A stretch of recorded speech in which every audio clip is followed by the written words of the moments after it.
wabarakatuh. Good afternoon, everyone. I am Talsa Mareta, and my friend from Group 5, namely Angelia Rahma, Natasha Salsabila, Nurrahmatillah, and Pamela Anissa Dasmin.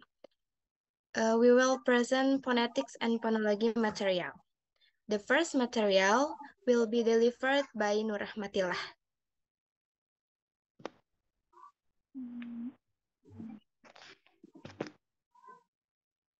Definition of phonetic.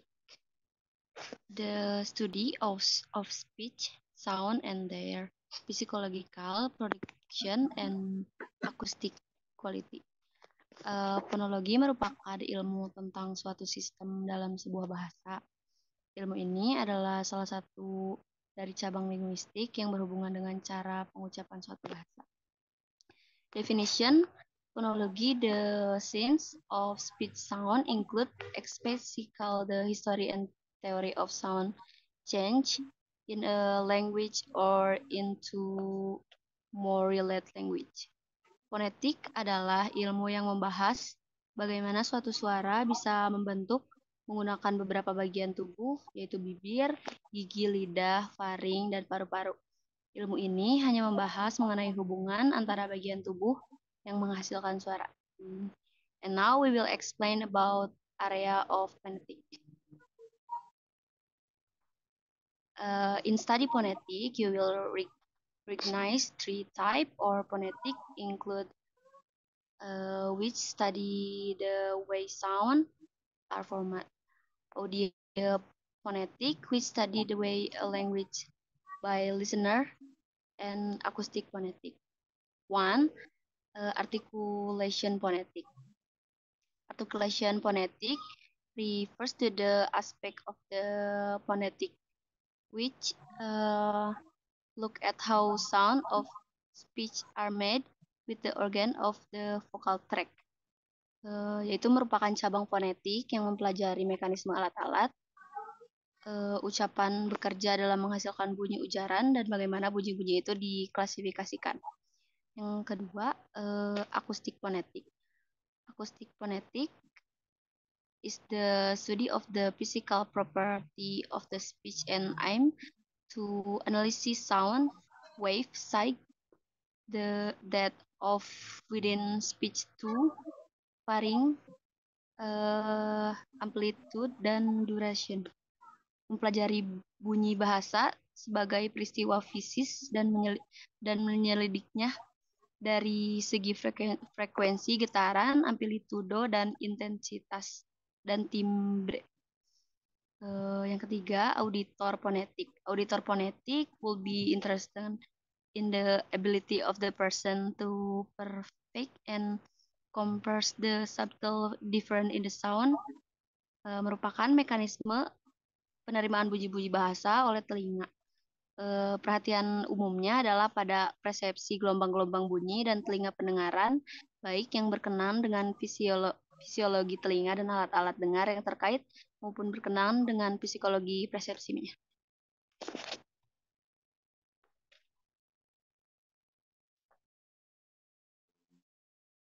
Alright, next, objectives atau tujuan. First, learn the part of the mouth relevant for speech. Jadi mempelajari bagian-bagian mulut yang relevan untuk berbicara. 2. Transcribe English into IPA, International Phonetic Alphabet. Yang ketiga, translate IPA into English, menerjemahkan IPA ke dalam bahasa Inggris. Yang keempat, use IPA chart to describe and classify consonant, describe and classify vowels. Jadi yang pertama, menggunakan bagian IPA untuk mendeskripsikan dan mengklasifikasikan konsonan, dan juga mendeskripsikan dan mengklasifikasikan vokal. Why do we need the IPA? We need a system for recording speech sound accurately. Kami membutuhkan sistem ini untuk merekam suara ucapan secara akurat. Why not just use English spelling? English words are not the embodiment of the sound they make. In other words, the writing of the letters in English word does not represent the sounds of those words. Jadi kata-kata dalam bahasa Inggris itu bukanlah perwujudan dari bunyi yang biasanya dihasilkannya. Dengan kata lain, nulisan huruf-huruf dalam kata-kata bahasa Inggris ini tidak merepresentasikan bunyi dari kata-kata tersebut. Next, ada English spelling. English spelling is very inconsistent. English spelling ini tidak konsisten. Contohnya yang pertama, same sound E, different letter. Sama suara, tetapi berbeda bunyi. Huruf yang sama, tetapi bunyinya yang berbeda. Sorry. Bunyi yang sama, huruf yang berbeda. For example, see, seen, receive, thief, amoeba, and machine. Yang kedua ada same letters, different sound. Hurufnya yang sama, tetapi bunyinya yang berbeda. Misalnya bunyinya hurufnya itu S, jadi sign, pleasure, resign. Hurufnya sama S, tetapi suara yang dihasilkannya itu berbeda. Lalu ada charter, character, father. Itu sama huruf A, tetapi beda suara. Kemudian ada all, about, apple, any, sama age. Itu sama A, tapi berbeda pengucapannya. Lalu yang kedua, di bagian yang kedua ada one sound, multiple letters. Satu bunyi, tapi ada beberapa huruf. Misalnya di sini contohnya ada lock, that, book, ghost, shop, apple, sama special. Jadi contohnya lock, ada kata C and K, tetapi kita bacanya hanya terdengarnya K aja, jadi lock. Oke. Lalu selanjutnya ada one letter, multiple sounds. Jadi satu huruf tapi beberapa suara. Contohnya excite sama use. Lalu yang terakhir ada silent letters. Jadi silent letters ini huruf yang tidak diucapkan ketika kita berbicara. Contohnya now, dot, to, island, rhubarb, sama moose. Jadi misalnya contohnya pada kata island, itu ditulisnya I-S-L-A-N-D, tapi kita bacanya tidak dibaca S-nya, jadi island. Oke, lanjut. Next, the International Phonetic Alphabet. The International Phonetic Association designed an alphabet in which each letter indicates one unique sound. It is designed to be able to transcribe the speech sound of any human language. Asosiasi Fonetik Internasional merancang sebuah alfabet yang setiap hurufnya itu mengindikasikan satu suara yang unik. Ini dirancang untuk dapat mentranskripsikan suara ucapan dari bahasa manusia.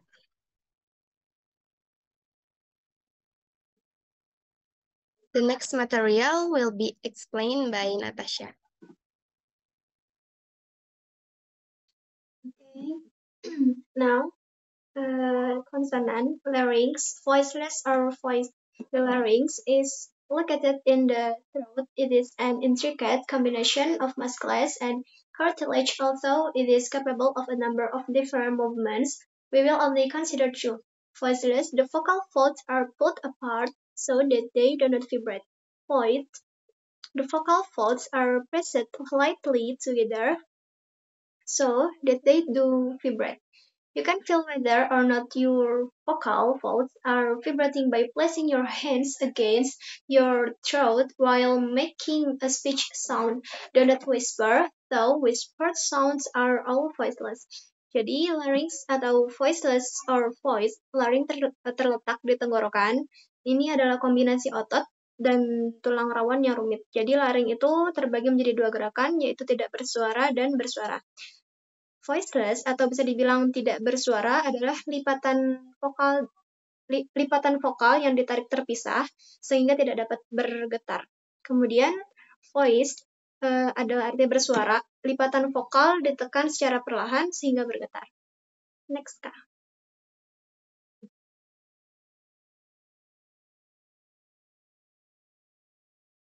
Boleh dilanjut, Teh Talsa? Oh, udah. Consonant nos or nasal, oral or nasal. The soft palate or velum at the back of the throat can be moved like a valve to open or close the opening to the nose. It is normally open when breathing, but is closed for many speech sound. Jadi langit-langit lunak atau velum di bagian belakang tenggorokan dapat digerakkan seperti katup untuk membuka atau menutup lubang hidung. Biasanya terbuka saat bernapas tetapi tertutup untuk banyak suara ucapan. Oral atau bisa disebut mulut, the velum is closed, berarti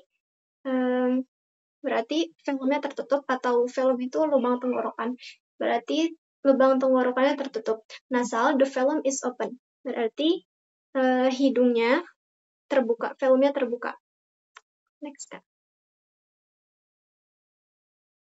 Konsonan less bilabial, labiodental, interdental, alveolar, gilateral, palatal, velar, or glottal.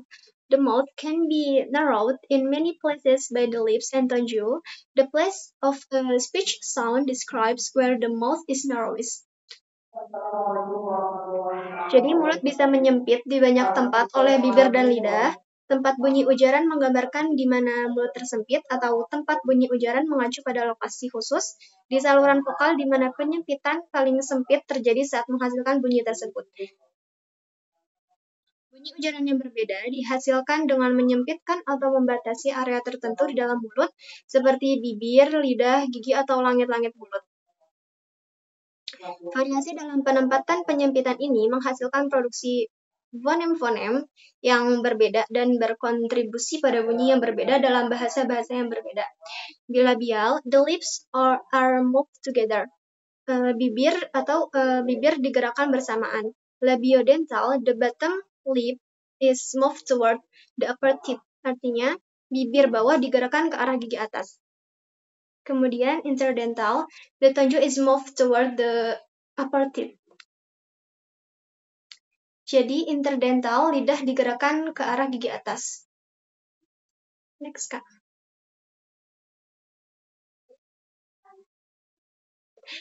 Alveolar, the tip of the tongue is moved toward the alveolar right, or the right behind the upper teeth. Jadi alveolar itu ujung lidah digerakkan ke arah alveolar right, atau artinya hubungan di belakang gigi atas, atau bisa dibilang gigi seri. Alveolar right adalah bagian gusi yang berada di belakang gigi-gigi depan atas atau gigi-gigi seri atas. Ini adalah area kecil yang menonjol di dalam mulut, tepat di belakang gigi-gigi depan atas. Alveolar right sering digunakan sebagai titik referensi dalam fonetik untuk menunjukkan tempat di mana ujung lidah harus ditempatkan saat mengucapkan bunyi alveolar. Kemudian lateral, as for alveolar, but with the sides of the tongue down, so that air flows around the tongue. Atau bisa dibilang seperti alveolar, tapi dengan sisi lidah ke bawah sehingga udara mengalir di sekitar lidah. Kemudian ada palatal, the blade of the tongue is moved toward the hard palate. Jadi bilah lidah digerakkan ke arah langit-langit keras. Kemudian ada velar, the body of the tongue is moved toward the soft palate.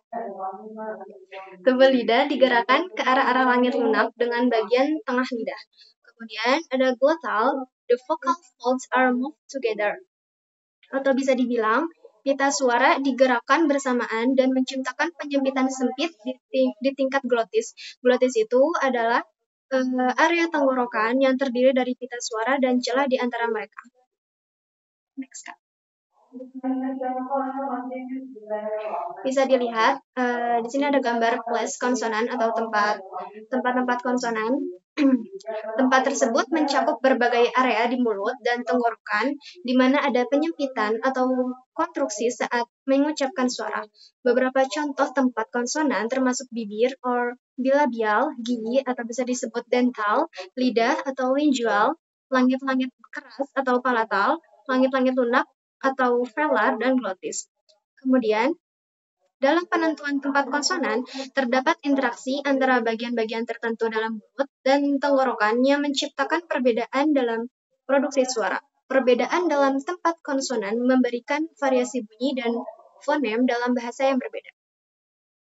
Next. Kemudian ada konsonan, closure, stop, fricative, affricate, proximal, atau bisa dibilang liquid or glide. The degree of narrowing of the mouth can vary. We recognize the following possibilities. Jadi tingkat penyempitan mulut bisa bervariasi. Ada beberapa seperti stop, the mouth is closed completely. Bisa dibilang stop atau mulut tertutup sepenuhnya. Kemudian fricative, the mouth is nearly closed, so that the air flows turbulently through the channel. Jadi fricative ini mulutnya hampir tertutup sehingga udara mengalir secara bergolak melalui saluran. Kemudian affricate, a stop followed immediately by a fricative. Affricate ini berhenti diikuti segera, jadi cepat oleh fricative. Fricative itu mulutnya yang hampir tertutup. Kemudian approximant, the mouth is fairly open. Jadi approximant atau perkiraan itu adalah mulut yang cukup terbuka. Approximant sering dianggap sebagai perantara antara suara vokal dan konsonan. Terdapat dua jenis approximant, yaitu liquid atau cairan dan glide atau gelombang. Liquid melibatkan pergerakan bebas udara melalui saluran vokal, sedangkan glide melibatkan peralihan atau pergeseran dari satu posisi vokal ke posisi vokal lainnya. Kemudian, contoh bunyi liquid termasuk L dalam kata lampu atau R dalam kata rumah. Contoh bunyi glide termasuk J dalam kata jalan atau W dalam kata waktu. Next. Describing consonant. Each consonant in the table can be uniquely described by answering the 4 questions. You should be able to go back and forth with that descriptions. Jadi setiap konsonan dalam tabel dapat dijelaskan secara unik dengan menjawab 4 pertanyaan. Dan untuk mempelajari ini harus sangat teliti. Bisa dilihat dalam tabel seperti contoh, for example, M, voice nasal bilabial stop.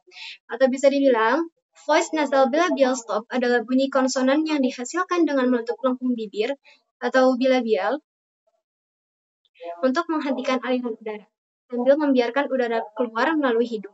Bunyi ini diucapkan dengan menggunakan suara bergetar atau voice dan melibatkan hidung sebagai saluran keluarnya. Kemudian ada I, voice oral lateral. Approximant adalah bunyi konsonan yang dihasilkan dengan mendekatkan lidah ke langit-langit mulut dan menciptakan hambatan di tengah saluran vokal, sambil membiarkan udara mengalir melalui sisi lidah yang turun. Bunyi ini diucapkan dengan menggunakan suara bergetar atau voice dan melibatkan saluran vokal mulut sebagai saluran keluarnya. Kemudian terakhir ada K, voiceless or velar stop. Voiceless oral velar stop adalah bunyi konsonan yang dihasilkan dengan menutup lengkung belakang mulut atau velar untuk menghentikan aliran udara dan kemudian melepaskannya dengan melepaskan konstruksi. Bunyi ini diucapkan tanpa menggunakan suara bergetar atau voiceless dan melibatkan saluran vokal mulut sebagai saluran keluarnya.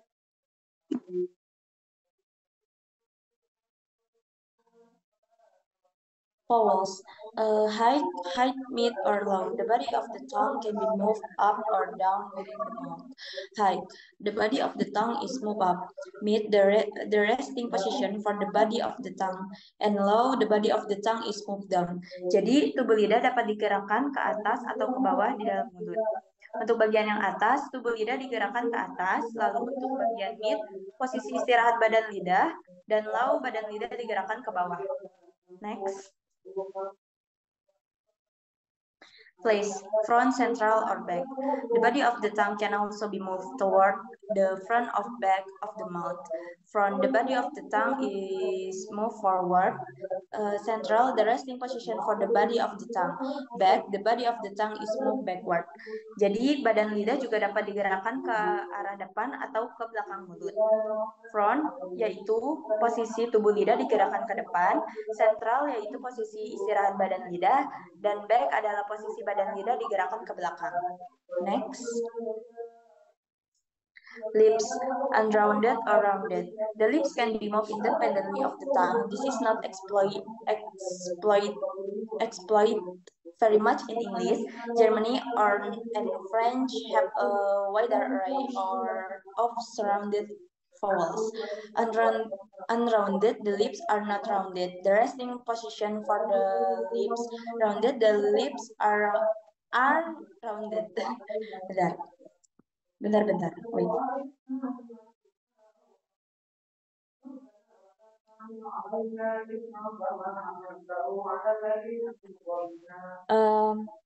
Jadi bibir dapat digerakkan secara independen dari lidah. Ini tidak banyak dieksploitasi dalam bahasa Inggris, bahasa Jerman, dan Prancis memiliki rangkaian vokal bulat yang lebih luas. Jadi unrounded itu posisi bibir tidak membulat. Jadi posisi istirahat untuk bibir. Dan rounded itu adalah posisi bibir membulat. Next. Tongue root, advance or plain. This is the most difficult vowel feature to feel due to the lack of appropriate nerves in the root of the tongue and throat. The tongue root can be advanced, making the throat wider. It can also be retracted, narrowing and this is used in Arabic for instance and in the product of R and A for many speakers of English. HER or tense, the tongue root is advanced. The sound very similar to a small increase in vowel height.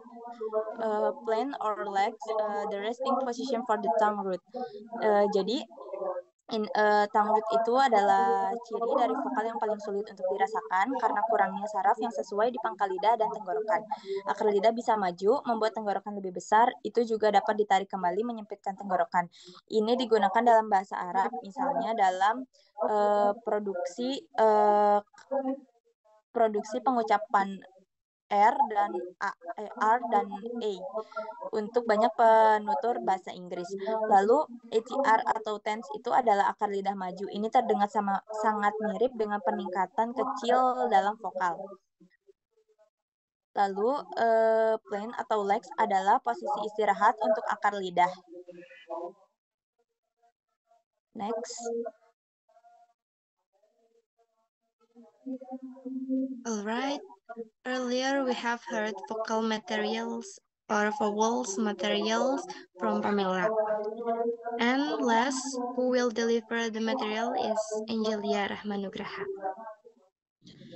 Describing vowels. As for consonant, the vowels can be described by answering the 4 questions for vowels. Seperti konsonan, vokal dapat dijelaskan dengan menjawab 4 pertanyaan untuk vokal. For example, U, high back rounded tenses adalah bunyi vokal dengan tinggi-tinggi, high, posisi belakang, back, dan bibir yang membulat atau rounded. Bunyi ini dihasilkan dengan lidah berada di posisi tinggi dan belakang, sementara bibir ditarik ke dalam dan membulat. Bunyi vokal U adalah contohnya seperti dalam kata buah atau kucing. Yang kedua ada low front rounded lux adalah bunyi vokal dengan tinggi rendah atau low, posisi depan front, dan bibir yang tidak membulat atau unrounded. Bunyi ini dihasilkan dengan lidah berada di posisi rendah dan depan, sedangkan bibir tidak membentuk bulatan. Bunyi vokal adalah contohnya seperti cat atau head. Yang terakhir, mid, front, unrounded legs adalah bunyi vokal dengan tinggi rendah atau mid, posisi depan atau front, dan bibir yang tidak membulat atau unrounded. Bunyi ini dihasilkan dengan lidah berada di posisi menengah dan depan, sedangkan bibir tidak membentuk bulatan. Bunyi vokal ini adalah contohnya seperti bed atau pen. Next.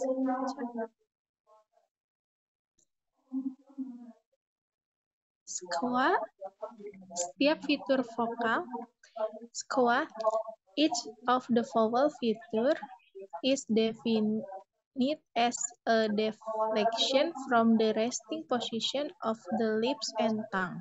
The vowels and share the resting position features mid, central, unrounded, and plain.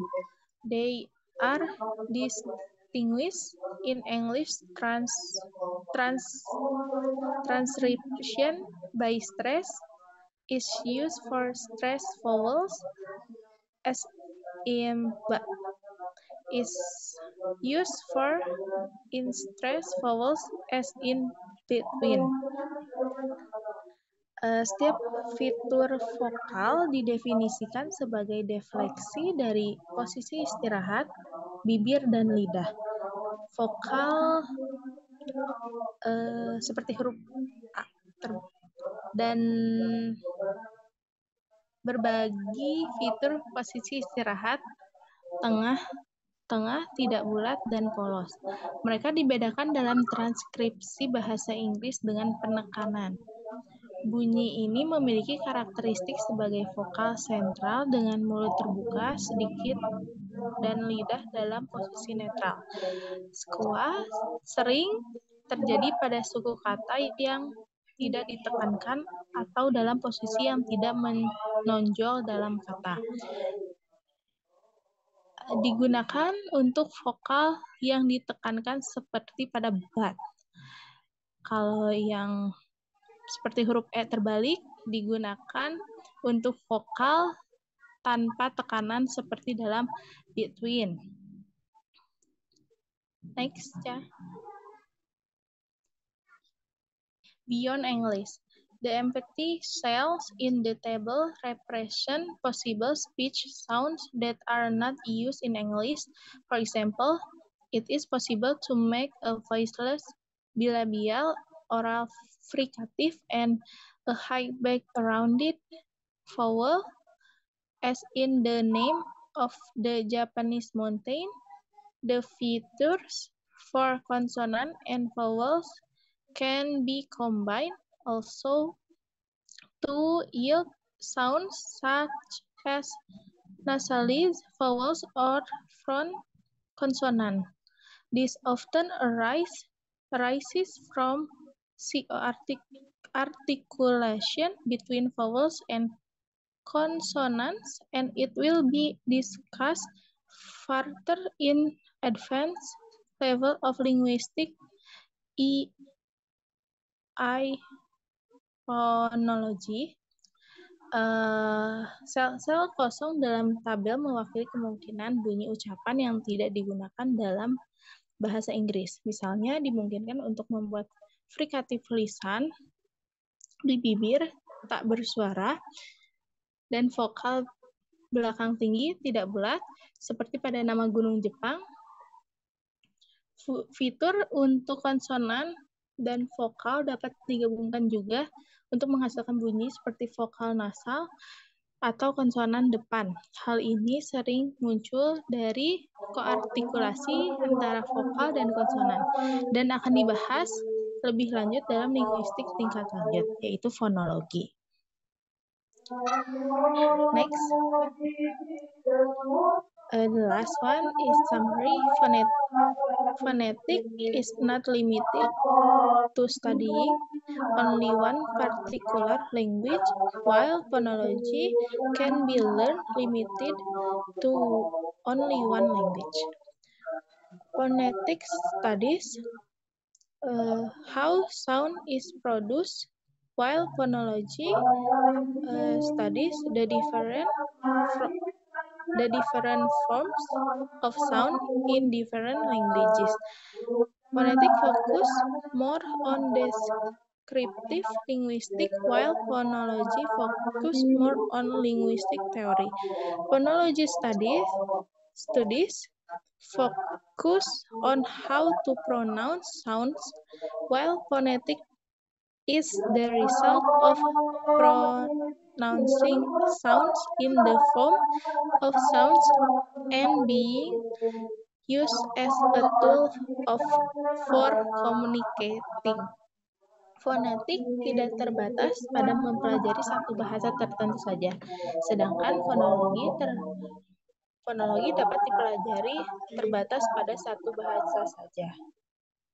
Fonetik mempelajari bagaimana bunyi dihasilkan, sedangkan fonologi mempelajari sebagai bentuk bunyi dalam berbagai bahasa. Fonetik lebih berfokus pada linguistik deskriptif, sedangkan fonologi lebih berfokus pada teori linguistik. Kajian fonologi berfokus pada cara pengucapan bunyi, sedangkan fonetik adalah hasil pengucapan bunyi berupa bunyi dan digunakan sebagai alat untuk berkomunikasi.